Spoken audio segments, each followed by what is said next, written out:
Class 24 में आपका स्वागत है। Welcome to class 24। आज अपन जिस टॉपिक पर बात करने वाले हैं वो है गिग वर्कर्स। और राजस्थान के अंदर गिग वर्कर्स के लिए गिग वर्कर्स प्रोटेक्शन बिल जो है वो लेके आए हैं राजस्थान गवर्नमेंट। और सबसे इम्पोर्टेंट बात है कि भारत में इस तरह का गिग वर्कर्स जो है उनके लिए प्रोटेक्शन का पहली बार बिल लेके आया गया है।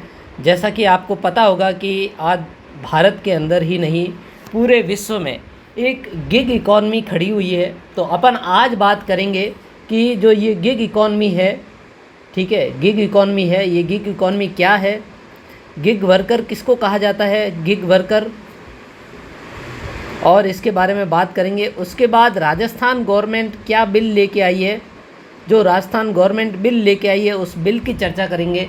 और सबसे इम्पोर्टेंट चीज़ कि यहाँ से RAS प्री के अंदर क्या सवाल आ सकता है।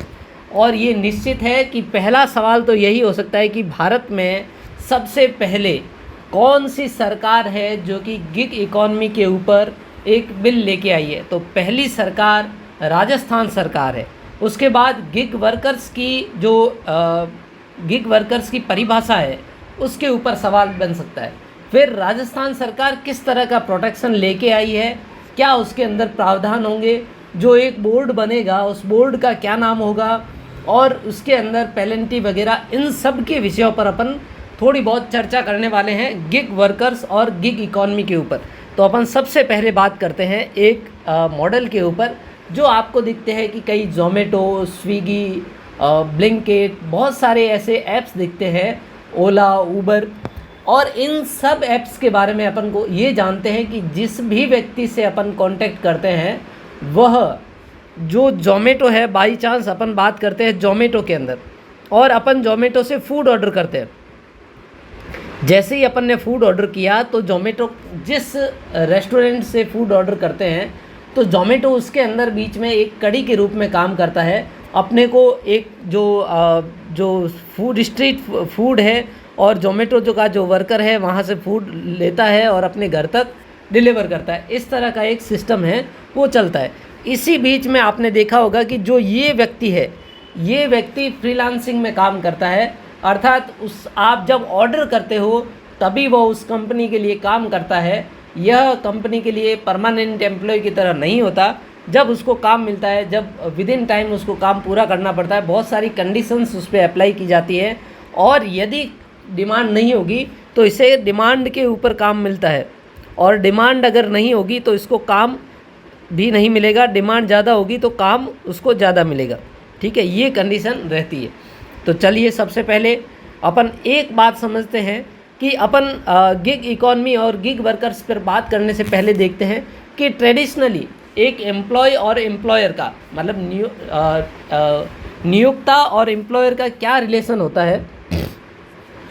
ट्रेडिशनली एम्प्लॉयर का रिलेशनशिप है, उसके बारे में देखते हैं कि उसके काम करने के घंटे, कार्य के घंटे फिक्स होते हैं कि कितने घंटे वो काम करेगा, 5 घंटे, 7 घंटे, 8 घंटे।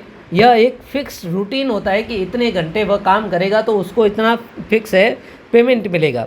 और साथ ही साथ उसको नोटिस देकर ही निकाला जा सकता है। उसको पेड लीव मिलेगी, मतलब जो छुट्टियां मिलती है उसको पेड छुट्टियां मिलेगी। सेविंग इन प्रोविडेंट फंड में जो नियुक्ता है वो कुछ पैसे डालता है और एम्प्लॉयर भी कुछ पैसे डालता है। इस प्रकार से उसकी सोशल सिक्योरिटी है वो मजबूत होती है, और मेडिकल इंश्योरेंस भी मिलता है, और अदर सोशल सिक्योरिटीज़ जो है वो मिलती है किसको, जो गिग वर्कर नहीं है। मतलब जो ट्रेडिशनली आज के टाइम में कोई भी एम्प्लॉय काम करते हैं उनके बीच में ये सारे समझौते होते हैं। लेकिन अपन देखते हैं गिग वर्कर जो होता है उसके अंदर क्या कंडीशन होती है। जो गिग वर्कर होता है, गिग वर्कर किसको कहते हैं और गिग इकॉनमी किसको कहते हैं। गिग इकॉनमी जो है वह फ्री मार्केट सिस्टम के ऊपर काम करती है, जिसके अंदर टेम्प्रोरी पोजीशंस होती है और कॉमन ऑर्गेनाइजेशन कॉन्ट्रैक्ट होता है। उसके आधार पर इंडिपेंडेंट वर्कर को हायर किया जाता है। पूरी इकॉनमी फ्री इकॉनमी है, उसके अंदर जैसे डिमांड बढ़ेगी वैसे अपने आप लोगों को हायर कर लिया जाएगा, और जैसे डिमांड कम होगी वैसे लोग अपने आप उस सिस्टम से बाहर निकलते रहेंगे। तो गिग वर्कर है, according to code on social security 2020, a gig worker is a person who perform work और participate in work agreement and earn such activities outside the traditional employer employee relationship।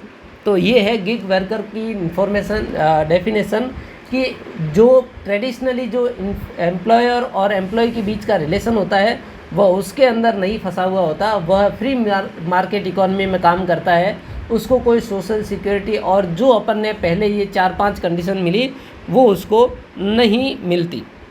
तो राजस्थान सरकार यह bill क्यों लाई है, क्या ऐसी समस्याएं हैं, क्या ऐसी परेशानियां हैं जिसके कारण राजस्थान सरकार यह बिल लाई है।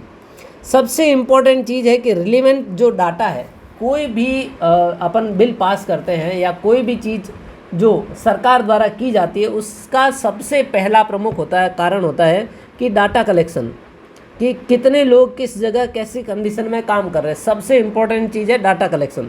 तो सबसे इम्पोर्टेंट है कि no official data clearly mentions, जैसे अपन अभी आगे देखेंगे बजट के अंदर भी गहलोत सरकार ने कहा कि 3 से 4 लाख लोग हैं वो गिग वर्कर की तरह काम कर रहे हैं, उनको एग्जैक्ट डाटा नहीं पता है। इसलिए पहला जो उद्देश्य है वो प्रॉब्लम भी है और सरकार का उद्देश्य भी है कि डाटा कलेक्शन हो। फिर जो काम करने वाले वर्कर होते हैं प्लेटफॉर्म पर जो काम करते हैं उनकी पूर वर्किंग कंडीशन है, वो दिन भर काम कर रहे हैं, 15 मिनट में उनको खाना पहुंचाना है, 10 मिनट में उनको काम करना है पूरा। तो इस तरह से वो एक चक्र में फंसे रहते हैं और उनको ढंग से पेमेंट भी नहीं मिलता। कॉन्ट्रैक्ट टर्म होती है वो भी उनकी अच्छी नहीं होती, कंडीशंस अच्छी नहीं होती और रेगुलेटरी फ्रेमवर्क भी उनके लिए नहीं है। इसलिए राजस्थान गवर्नमेंट ने, जो गहलोत सरकार है अभी राजस्थान की, उसने बजट के अंदर घोषणा की थी और बोला था कि currently companies like Uber, Ola, Swiggy, Zomato and Amazon etcetera engaging young workers on contract पर ट्रांजैक्शन बेसिस। मतलब पर ट्रांजैक्शन, जैसे आपने देखा होगा आपके घर पे अमेजॉन का जो डिलीवरी बॉय आता है उसको 7 से 10 रुपये मिलते हैं, बस एक जो पैकेट डिलीवर करेगा उसके 7 से 10 रुपये उसको मिलते हैं। सच वर्कर्स और कॉल्ड गिग वर्कर्स। ये जो वर्कर है अगर ये काम करेंगे, जिस दिन काम करेंगे उस दिन, जैसे मजदूर मजदूरी करता है और उसको जो आपने देखा होगा कि ठेले वाले काम करते हैं या जो अपन कंस्ट्रक्शन वर्क के अंदर काम करता है कोई व्यक्ति, तो उसको जो पैसा मिलता है वो उसी दिन काम करने का मिलता है, उसका कोई कॉन्ट्रैक्ट नहीं होता। तो ऐसी गिग इकॉनमी होती है जिसका कोई कॉन्ट्रैक्ट नहीं होता और सरकार के पास एग्जैक्ट नंबर भी नहीं है, 3 से 4 लाख उन्होंने नंबर बताया है। The big companies do not make any arrangement and social securities for the workers. तो सरकार चाहती है कि हम सोशल सिक्योरिटी उसके अंदर लाएं। तो ये जो अभी जो बिल आया उसके अंदर गिग वर्कर वेलफेयर बोर्ड, एक तो यह प्री के अंदर सवाल आ सकता है कि क्या है गिग वर्कर वेलफेयर बोर्ड, किसने बनाया है, इसका सही नाम क्या है। तो यह इम्पोर्टेंट कंपोनेंट ऑफ राजस्थान जो लॉ है उसके अंदर यह बताया है कि setting a platform based gig workers welfare board, जो प्लेटफॉर्म के ऊपर काम करने वाले लोग हैं उनके लिए गिग वर्कर जो वेलफेयर बोर्ड बनाया गया है। इसके अंदर ब्यूरोक्रेट्स होंगे और उसके अलावा रिप्रेजेंटेटिव ऑफ ईच, वर्कर्स के भी रिप्रेजेंटेटिव होंगे और एग्रीगेटर्स जो प्लेटफॉर्म इनको रख रहा है उनके भी जो एम्प्लॉई है, एम्प्लॉई और एम्प्लॉयर के साथ साथ गवर्नमेंट। तो क्या क्या होगा इसका स्ट्रक्चर, ब्यूरोक्रेट्स होंगे, ये एम्प्लॉई होंगे और ये एम्प्लॉयर होंगे, इन तीनों को मिलाकर यह एक बोर्ड है वो बनेगा। उसके बाद अदर प्रोविज़न क्या है कि रजिस्टर ऑल गिग वर्कर्स है उनका रजिस्ट्रेशन किया जाएगा, जिससे आपको डाटा प्राप्त होगा कि कितने लोग हैं जो इस तरह का काम कर रहे हैं, गिग वर्कर बनकर काम कर रहे हैं। स्टेट गवर्नमेंट के पास डाटाबेस कलेक्शन हो जाएगा और एक उनको यूनिक आईडी जनरेट करके स्टेट गवर्नमेंट देगी ताकि उनका जो वेलफेयर है वो सुनिश्चित किया जा सके। और another important component in bill is platform based gig worker fund, जो एक वेलफेयर फंड भी बनाया जाएगा इनके नाम के ऊपर और प्लेटफॉर्म से फीस ली जाएगी, प्लेटफॉर्म से पर ट्रांजैक्शन पैसे लिए जाएंगे और एक वेलफेयर फंड भी बनाया जाएगा ताकि जो गिग वर्कर है उनकी सोशल सिक्योरिटी को भी इन्हेंस किया जा सके। Social security and welfare fund will be established for gig worker. और ये पैसा कहाँ से आएगा? ये पैसा such rate percent and value of each transaction related to platform basis on gig workers may be notified by the state government. मतलब कितना पैसा पर ट्रांजेक्शन पर लेना है वो राजस्थान सरकार है वो नोटिफाई करेगी। और अगर ये ढंग से पैसा टाइम पर नहीं देते हैं, साल के साल पैसा नहीं देते अगर प्लेटफॉर्म, तो राजस्थान सरकार उसके ऊपर पेनल्टी लगा सकती है। 12% एनुअल रेट ऑफ रिटर्न्स इनको देने पड़ेंगे। जितना उनका पैसा बनता है उन पर फ़ाइन भी लगेगा और उतना पैसा उनको देना पड़ेगा 12% के हिसाब से। और यदि पहली बार वो गलती करते हैं तो 5 लाख रुपए फ़ाइन होगा, और दूसरी बार अगर वही गलती वापस दोहराते हैं तो 50 लाख तक का फ़ाइन लगाया जा सकता है। इस प्रकार राजस्थान गवर्नमेंट बहुत इनिशिएटिव ले रही है गिग वर्कर्स के लिए। एक बिल लेके आया है, गिग वर्कर्स वेलफेयर बोर्ड बनेगा जिसमें ब्यूरोक्रेट्स होंगे, एम्प्लॉयर होगा, एम्प्लॉय होंगे, इन सब का एक संगठन बनेगा। साथ ही साथ वेलफेयर बोर्ड भी, जिसके अंदर वेलफेयर बोर्ड के साथ साथ platform basis worker fund and welfare fees रखी जाएगी जो कि प्लेटफॉर्म देगा, और अगर प्लेटफॉर्म नहीं देगा तो उसको पेनल्टी भी लगाई जाएगी।